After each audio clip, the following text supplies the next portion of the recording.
बच्चों, इनके study point में आप लोगों का स्वागत है।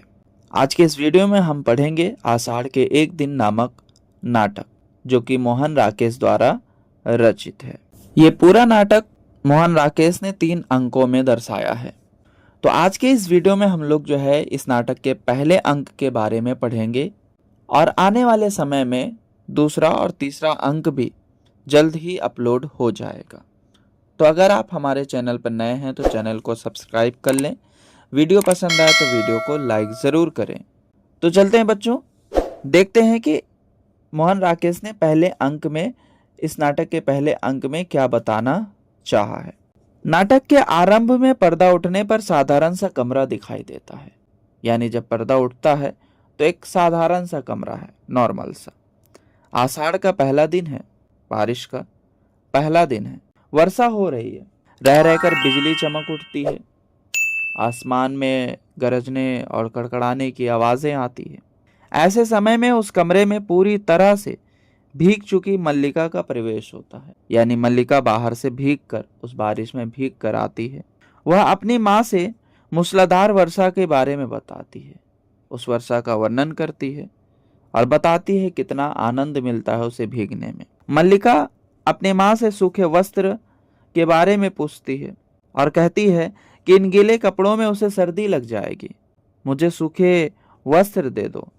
अंबिका ने उसके वस्त्र पलंग पर रखे थे, क्योंकि उसे पता था कि मल्लिका बाहर गई है और वो भीग कर ही आएगी। मल्लिका वस्त्र बदलने चली जाती है। वापस आने के पश्चात मल्लिका वर्षा ऋतु के सौंदर्य का वर्णन करती है। माँ अंबिका अपने कार्य में मग्न है तथा मल्लिका के वार्तालाप पर वो ध्यान नहीं देती है। उसे माँ अंबिका जो है मल्लिका को कहती है कि शर्करा मिश्रित दूध पीकर तख्त पर जाके आराम करो। लेकिन मल्लिका यह कहकर कि वह थकी नहीं है, आराम करने के लिए नहीं जाती है, वो मना कर देती है। वह अपनी माँ अंबिका से उसकी उदासी का कारण पूछती है कि माँ आप उदास क्यों हो। उसी समय उसे पता चलता है कि राज्य के कुछ कर्मचारी आए हैं। अंबिका यह कहती है कि राज्य के कर्मचारियों का आना अशुभ है। फिर वो पुराने दिनों को याद करती है और कहती है ये लोग तभी आते हैं जब किसी महामारी या युद्ध की सूचना देनी होती है। यह भी बताती हैं कि तुम्हारे पिता की मृत्यु के समय भी ये आकृतियां देखी गई थी। ऐसे ही स्थिति थी, ऐसा ही माहौल था और ऐसे ही राज्य के सैनिक आए थे। अंबिका अग्निमित्र को मल्लिका के विवाह के संदर्भ में कहीं भेजती है, जिस बात को सुनकर मल्लिका नाराज हो जाती है। मल्लिका कहती है मुझे शादी नहीं करनी है, मुझे विवाह नहीं करनी है। नाराजगी के साथ मल्लिका अपने विवाह न करने का निर्णय सुनाती है और कहती है कि जीवन उसका है, किसी अन्य को उसके जीवन पर निर्णय सुनाने का अधिकार नहीं है। वो जब चाहे तब विवाह करे और अगर नहीं चाहती तो कोई दूसरा जबरदस्ती उसका विवाह नहीं करा सकता है।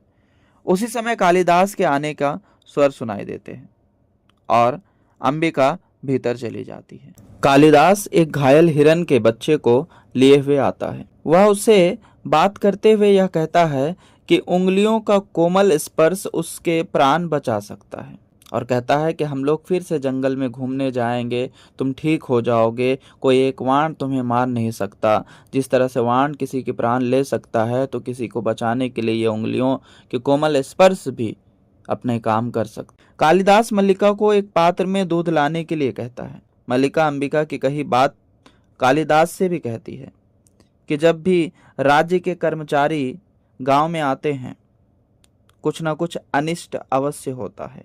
कालिदास उस हिरन के बच्चे से बात करते हुए दूध पिलाने का प्रयास करता रहता है, क्योंकि हिरन के बच्चे को वाण लगा हुआ था। उसी समय राजपुरुष दंतुल का प्रवेश होता है। दंतुल कालिदास से यह प्रश्न पूछता है कि मेरे वाण से घायल हिरन को क्यों यहाँ लाए हैं। तब कालिदास और दंतुल का परिचय होता है। दोनों आपस में कुछ बातें करते हैं, दोनों बहस करते हैं और इस पर दंतुल कहता है तो राजपुरुष के अपराध का निर्णय अब ग्रामवासी करेंगे। मल्लिका दंतुल के द्वारा कालिदास के ऊपर लगाए गए चोरी के आरोप का विरोध करती है और मल्लिका कहती है ये तुम क्या कह रहे हो, उसने चोरी नहीं किया। उस समय कालिदास यह कहकर उस हिरन के बच्चे को देने से इनकार कर देता है कि यह प्रकृति की संपत्ति है। कालिदास मल्लिका से हरिण शावक को बिस्तर पर सुलाने के लिए कहता है। मल्लिका जैसे आगे बढ़ती है, वह हिरण शावक को बिस्तर पर ले जाने के लिए आगे बढ़ी, तब अंबिका यह कहकर इनकार कर देती है। कहती है कि बिस्तर मनुष्यों के सोने के लिए है, पशुओं के सोने के लिए नहीं। तब कालिदास उस शावक को लेकर के जाने लगता है। तभी दंतुल भी तलवार लेकर उसके पीछे जाने को उद्यत होता है।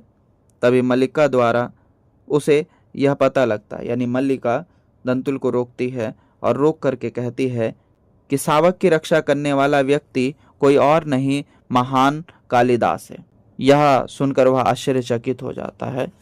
दंतुल मल्लिका को यह बताता है कि उज्जैन के महाराज कालिदास की रचना ऋतु संहार से प्रभावित होकर के उनका सम्मान करना चाहते हैं। इसी उद्देश्य से आचार्य वररुचि यहाँ आए हैं। यह कहकर दंतुल वहां से चला जाता है। दंतुल की बात सुनकर मल्लिका प्रसन्न हो जाती है, बहुत खुश हो जाती है और यह बात अपनी माँ अंबिका को बताती है। यह सुनकर अंबिका कालिदास के दोषों का विवेचन करने लगती है, उसके गलतियों के बारे में सोचती है। तब कालिदास के दोषों के संदर्भ में अंबिका कहती है कि वह तुमसे विवाह क्यों नहीं कर रहा है। इसके उत्तर में मल्लिका यह कहती है कि अभावग्रस्त जीवन में विवाह की कल्पना करना भी असंभव है, क्योंकि जिंदगी में हर चीज की अभाव है, हर चीज की कमी है, और इस कमी में जो है विवाह के बारे में कैसे कोई सोच सकता है। माँ मल्लिका से कहती है कि मेरी अनुपस्थिति में जब भोजन की व्यवस्था भी मुश्किल हो जाएगी, ऐसी परिस्थिति में तुम्हें मेरे कथन के औचित्य का आभास होगा, अर्थात जब मैं नहीं रहूंगी और तुम्हें खाने भी को भी कुछ नहीं मिलेगा तो तुम्हें याद आएगी मेरी हर बात। मल्लिका यह कहना चाहती है कि आज कालिदास का जीवन एक नई दिशा का ग्रहण कर रहा है, यानी कालिदास का जीवन एक नई दिशा लेने की ओर बढ़ रहा है। ऐसी परिस्थिति में वह अपने स्वार्थ अथवा अपने लाभ की बात नहीं कर सकती। माता व पुत्री की इस बातचीत के दौरान ही मातुल के शब्द सुनाई देते हैं, अर्थात मातुल का प्रवेश हो जाता है। अंबिका को पुकारते हुए मातुल प्रवेश करता है। मातुल कहता है कि वह पूरे गांव में घोषणा करने वाला है कि कालिदास से अब मेरा कोई संबंध नहीं है, क्योंकि उज्जैनी से आचार्य वररुचि आए हैं और वे कालिदास को सम्मानित करने के लिए अपने साथ उज्जैनी ले जाना चाहते हैं, परंतु कालिदास इनकार कर रहे हैं। कालिदास मना कर रहे हैं कि उन्हें उज्जैनी नहीं जाना है। अंबिका कहती है कि कालिदास उज्जैनी अवश्य जाएंगे। अंबिका कहती है कि कालिदास उज्जैनी अवश्य जाएगा। इस वार्तालाप के दौरान एक ग्रामीण आता है और वह मातुल से कहता है कि उज्जैनी से आए आचार्य आपकी प्रतीक्षा कर रहे हैं। इस दौरान मातुल और ग्रामीण में वाद विवाद होता है, बहस हो जाती है। ग्रामीण यह बताता है कि आचार्य कालिदास को जन्म देने वाले इस ग्राम प्रदेश का दर्शन करना चाहते हैं, वो पूरे गांव में घूमना चाहते हैं। मातुल निक्षेप को कालिदास को खोज कर लाने के लिए कहता है और यह कहते हुए चला जाता है। मेरा मन करता है कि जैसे भी हो मैं कालिदास को आचार्य के सामने अवश्य पेश करूं। मातुल के जाने के पश्चात निक्षेप मल्लिका को यह बताता है कि कालिदास जगदम्बा के मंदिर में है। वह मल्लिका को यह भी बताता है कि कालिदास तब तक घर नहीं जाएंगे जब तक कि उज्जैनी से आए अतिथि चले नहीं जाते। वह यह भी बताता है कि कालिदास को राजकीय सम्मान का मोह नहीं है।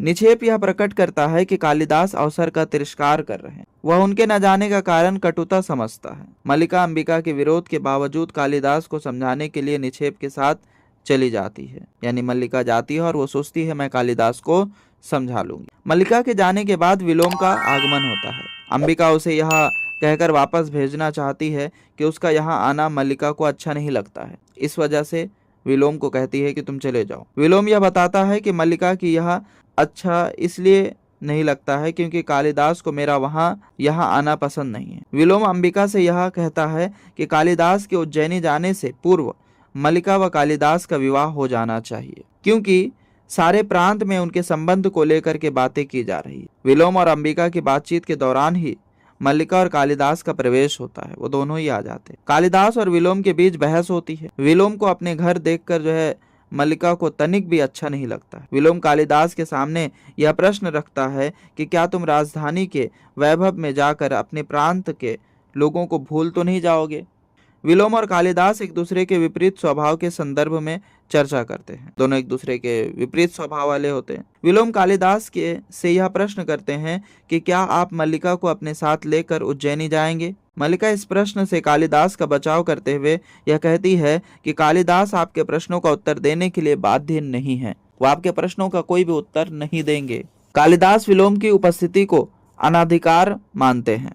वो कहते हैं ये बेवजह यहाँ क्यों उपस्थित हो जाता है। मल्लिका विलोम को अनचाहा अतिथि कहती हैं, बिन बुलाए मेहमान कहती हैं। अंततः विलोम कालिदास को शुभकामनाएं देते हुए प्रस्थान करता है, वहां से चला जाता है। अब मल्लिका और कालिदास के बीच यह वार्तालाप होती है कि कालिदास को उज्जैनी जाना चाहिए। मल्लिका के अनुसार ग्रामीण प्रांत में रहने से कालिदास की प्रतिभा का विकास नहीं हो सकता है। वह यह भी कहती है कि वह उसे घेरना नहीं चाहती। कालिदास भी मल्लिका को यह बताने का प्रयास करता है कि वह मातृभूमि से जुड़ा रहना चाहता है। वो कहता है हम अपनी भूमि को छोड़ करके कहीं और नहीं रहना चाहते, हम रह भी नहीं सकते। वह यह भी बताता है कि उससे मन में कोई उत्साह नहीं है कहीं जाने का। फिर भी मल्लिका के बार बार समझाने पर कालिदास उज्जैनी जाने के लिए तैयार हो जाता है और मल्लिका की बात को मान लेता है। कालिदास के जाने के बाद मल्लिका रोती है और अंबिका उसे सांत्वना प्रदान करती है, उसे दिलासा देती है, उसे समझाती है और इस प्रकार नाटक के पहले अंक का समापन हो जाता है। उम्मीद करते हैं बच्चों आप लोगों को ये नाटक का पहला अंक समझ में आया होगा। अगर वीडियो पसंद है तो वीडियो को लाइक करें, चैनल पर नए हैं तो चैनल को सब्सक्राइब कर लें और इसके बाद जल्द ही दूसरा अंक भी अपलोड कर दिया जाएगा। अगर दूसरा अंक चाहिए तो कमेंट में आप लोग यस जरूर लिखें। धन्यवाद।